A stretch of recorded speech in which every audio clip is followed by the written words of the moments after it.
Okay, so these are the first two moves. I think what I'm going to do is innocuous moves are going to be blue, attacking moves are going to be like a yellow or an orange, whichever one shows up better, and then red moves are going to be captures.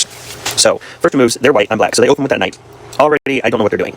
They are being weird, and I remember I was playing my Uncle Mike, who is really good at chess, and he explained that the reason that he did that was to throw me off to see how I would handle something that's not a classic opening. So anytime someone opens with a knight, I just assume that they're going to fall into a more known position. They're just doing it out of order to test me and throw me off my game, which of course that's what this person does. So I move my pawn up too, and kind of mimic a reverse Ruy Lopez. So right off the bat, all those white circles are squares that they are controlling, all the black circles are squares that I am controlling. And when you have a piece in the center, it is not controlling the square that it's on. So really, they have control over two of the center squares, and I have control over one. And none of our coverage is overlapping. There are no like gray squares. Everything is either owned by black or owned by white. And the reason why I didn't move the other pawn up to the center, even though it would give the bishop and the queen access to those diagonals, is, look at my little pawn there, is first of all, it would be unprotected and the knight could just take it. I don't want to start the game by losing material. And the reason I didn't move that pawn up one space, because that would also give the bishop and the queen enough access to those diagonals without putting that pawn in danger of capture by the knight. The problem is, then, just like before, my white bishop would have two pawns to get through before it had access to its preferred diagonal. So right off the bat, this seems like the best response to that weird-ass opening move. And just like I predicted, then they pushed their pawn, so I pushed my knight in response, and here we are in like a mirrored version of Ruy Lopez. So as a rule, when it comes to opening positions, anytime they bring out one knight, you're going to want to bring out the opposite knight, for reasons that they're going to control the same squares. So I don't know if I covered this on the video with my dad's set, but any given knight in one of those opening positions is going to cover two diagonal squares in the center, and so whatever their knight covers, you want your knight to cover, so that it kind of cancels out any type of attacking or defending they're going to do in that area. And usually what you're going to find, very commonly in opening game, and still pretty commonly in the mid-game, as will play out in this one, is you'll have these little battlefields, these little arms races, where you'll have a central focus on like one specific square or piece, and people will kind of like load up attacking and defending pieces all aimed in that one spot. So I have my knight attacking that one pawn, and they have their knight defending that pawn, and they have their queen defending that pawn, so if I engage in that battle, I lose. I get their knight, I get their pawn, and then they get my knight, and I have nothing to recapture what they used to capture my knight. So there's a little bit of an arms race happening, and at this point we're both looking right there at that pawn. So this is what I'm talking about with white playing defensively. When you notice that white is playing defensively and you're playing black, it makes a lot of sense for you to start playing offensively, because if you both play defensively, it's most likely going to end at a stalemate. But one of the things that this person does is you're going to see that they over-defend their pieces. I only have one knight attacking their pawn. They already have two pieces defending it. But because we're looking at it, they're overcompensating and throwing in another pawn to defend that thing. Now, it is good to develop those chain link diagonal pawn structures early in the game, because that just is a really solid structure that's going to maintain your defense throughout the remainder game. So that's not a bad move. But in this person's case, based on what we learn later, this is a foreshadowing that this person is overcompensatory in their defense of any perceived attack. They would much rather defend a perceived attack from me than structure a well-crafted attack on me. And so what also this does is it opens up the bishop to land on that square, which we've already covered why that's a good idea, and this is a perfect example in this case of why that's a really good idea for them. If they put their bishop there, my knight is pinned, because it's illegal to make a move that would put your king in check. And a pinned knight is never an attacking knight. So now they put that bishop there, and yes, they have three things defending that pawn that they're so worried about protecting, but now they're defending it against nothing. So what do I do in response to them pushing that pawn? Exactly what they're gearing up to do with their next move. I move my bishop out, and this isn't necessarily a pin, because that knight can move. It's not illegal for it to move, but this is called a skewer, because I'm attacking the knight and what's right behind it if they move that knight. It's still not a good idea for them to move that knight, because they will lose their queen, and they don't want to, they can recapture my bishop if they do that, but the only thing that can recapture that bishop is the king, and once the king moves, it can't castle. So they would lose the interaction, and they would lose their castle. So that knight is not legally pinned, but it is functionally pinned. And what do they do in response to my bishop skewering their knight? They ignore it, and they push this pawn to attack this pawn, which is protected by this queen. So while I'm not worried about losing material, I don't really want my queen on that square just yet, because all they have to do is move that knight out, and then they're attacking it, and my queen has to find somewhere to run.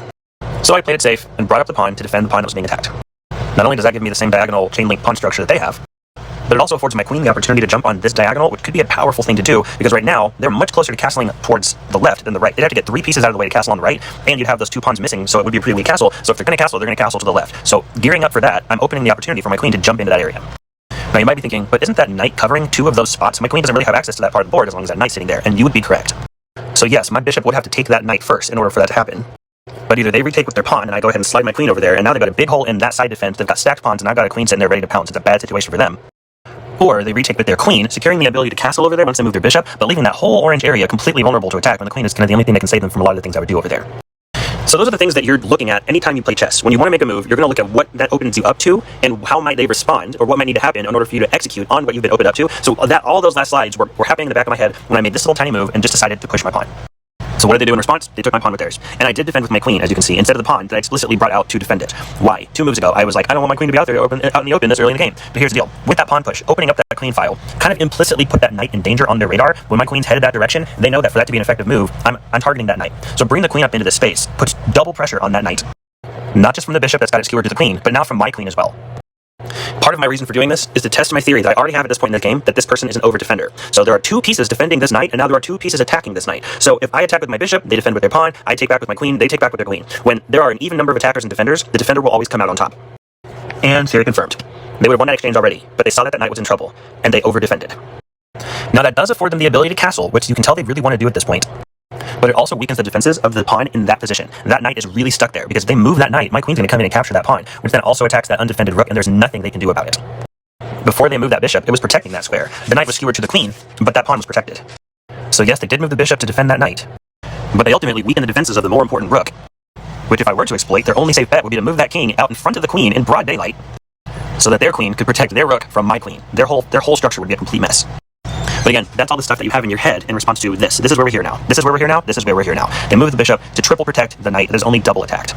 And in response, time to develop another piece. Bring out my bishop and put him in check. This is a very easily defensible check. He could bring out his bishop, could bring out either of the knights, he'd even move up his queen if he were stupid. But this puts pressure somewhere else. I didn't really want to attack the knight to kill it. I just wanted to attack the knight to gain information about who I'm dealing with. And that information was gained. So now that I have that, I don't care about the knight. He's overdefended, he's loaded it up, and it's all for naught because that's not even what I'm focusing on. I'm going to go straight for the king. He has to defend the king. And there's a rule that you can't castle to get out of a check. If the king is in check, they can't castle. So now I'm trying to see how are they going to defend that king. It's easily defensible. I'm not trying to win here. I'm trying to gain more information about what type of defensive player I'm dealing with.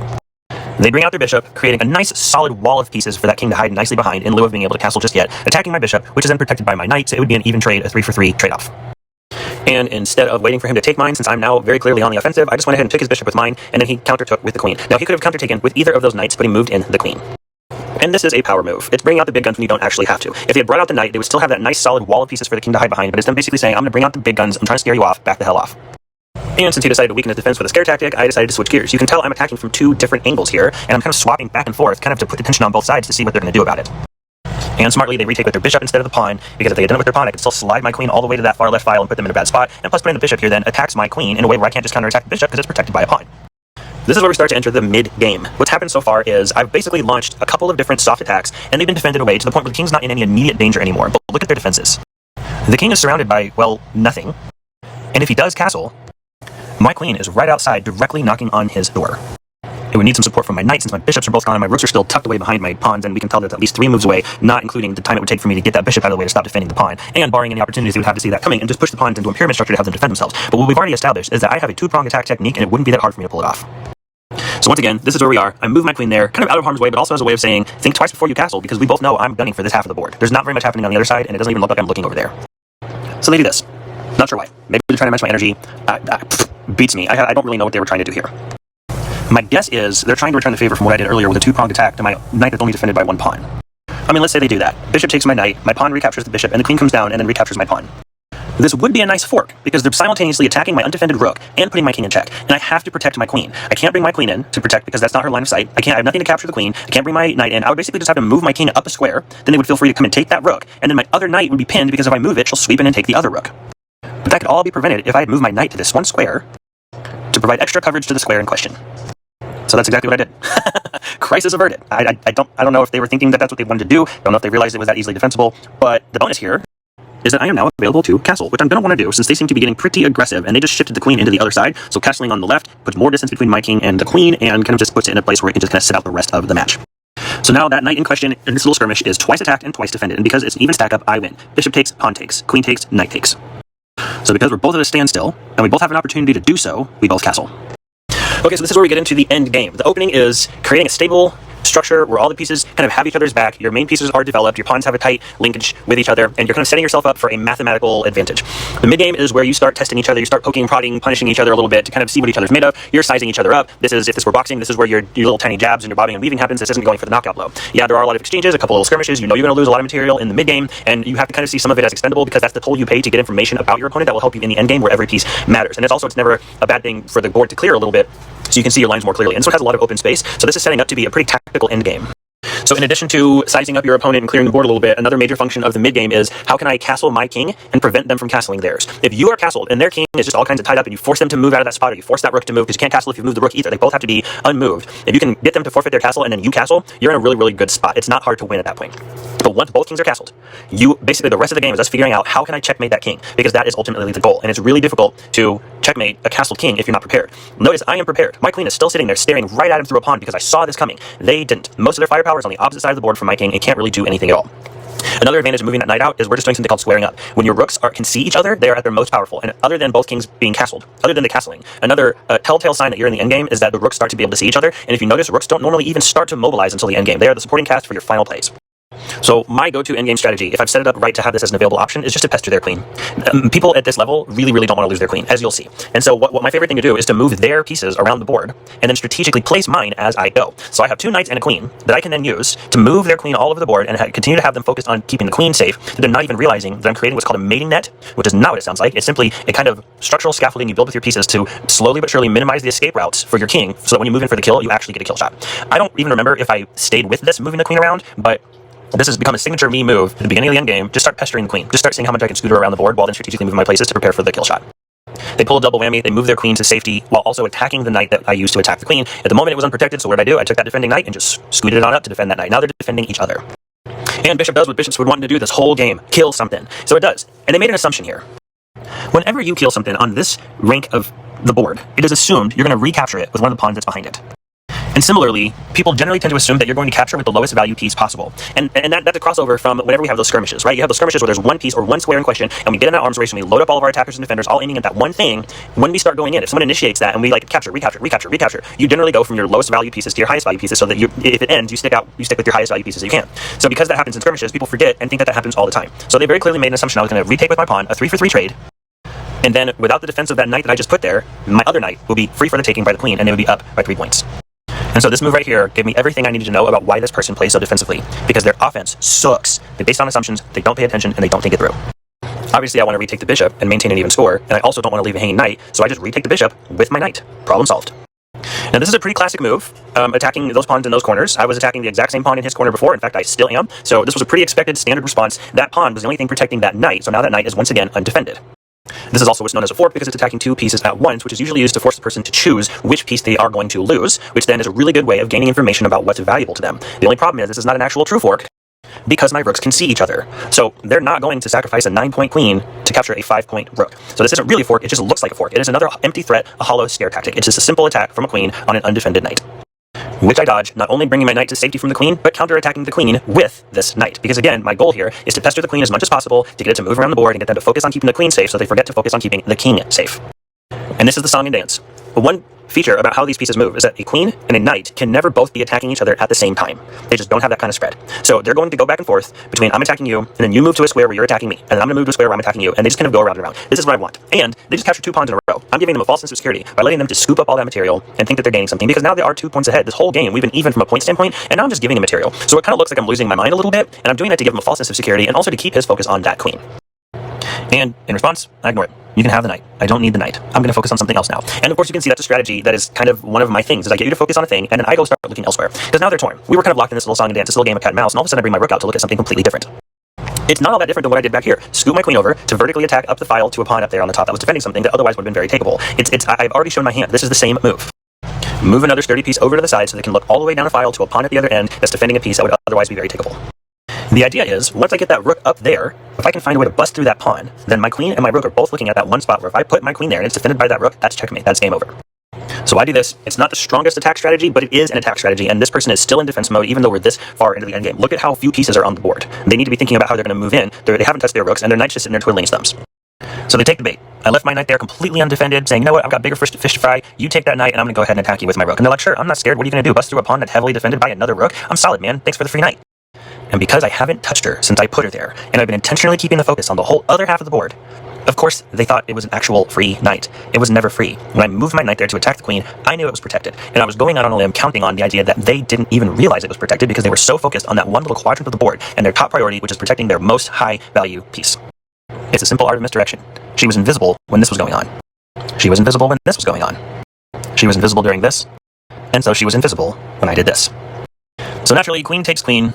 I'm only up 4 points. Think about that. A queen is worth 9 points, and I had let them eat up so much of my material with this little rat race that even after capturing a 9-point piece, I was only up 4. That was enough for them to quit. Not because they necessarily had a tactical disadvantage. I mean, we're pretty neck and neck, except where they have a knight, I have a queen. That's not great for them, but it's still doable. And if you notice, their defenses and my defenses don't look different. We're both equally well defended.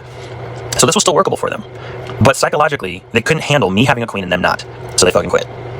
And one last thing to note, look at the time on the clocks. This is a 5-minute game, which is actually up to a 10-minute game, because what that means is each individual player has up to 5 minutes of game time. If you once you've been playing for 5 minutes and it hits that point, you lose by timeout. So sometimes we get to an end game, I have a minute and 30 left on the clock, they've got 18 seconds, they're in a really, really superior position, but I just give them the run around and run down the clock, and then I win by timeout. It's not the most noble victory, but numbers don't care. If you notice, This person only put forth 41 seconds of playtime. By the time it was done, they still had 4:19 on the clock, and it took me a minute and a half to do all of my moves, which means I spent twice the amount of time calculating my moves as they did. And even then, this is like just over 2 minutes of gameplay that we went over. So these things happen fast, and a lot of the calculations that happen in your head never actually happen in the game. It's a pretty quick opening, it's a pretty quick mid game, and it's even faster end game. If they hadn't quit right there, it probably would have been a pretty quick end game anyway, because I still would have brought that rook up, and they would have been on the defense until I just choked them out. But that is kind of a recap of a game where white plays defensively and black plays aggressively, and you can see how kind of interesting and like those games, because they're so convention breaking, tend to be very one of a kind, and you really have to think on your feet because you're kind of making it up as you go. There aren't really a lot of well-known structures and lines of logic that flow with a defensive white and an offensive black, because people don't normally just fall into those roles.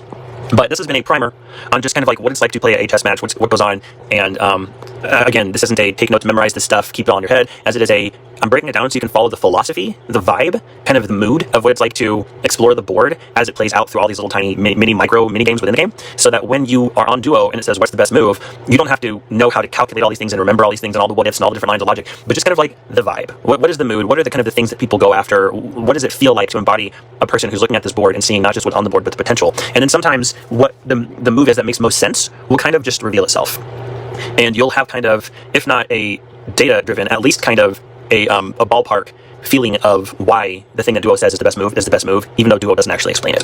So I hope this helps. This took a long time. I think it was a little bit of an awakening for me because that was a lot of fun. And yeah, I'm gonna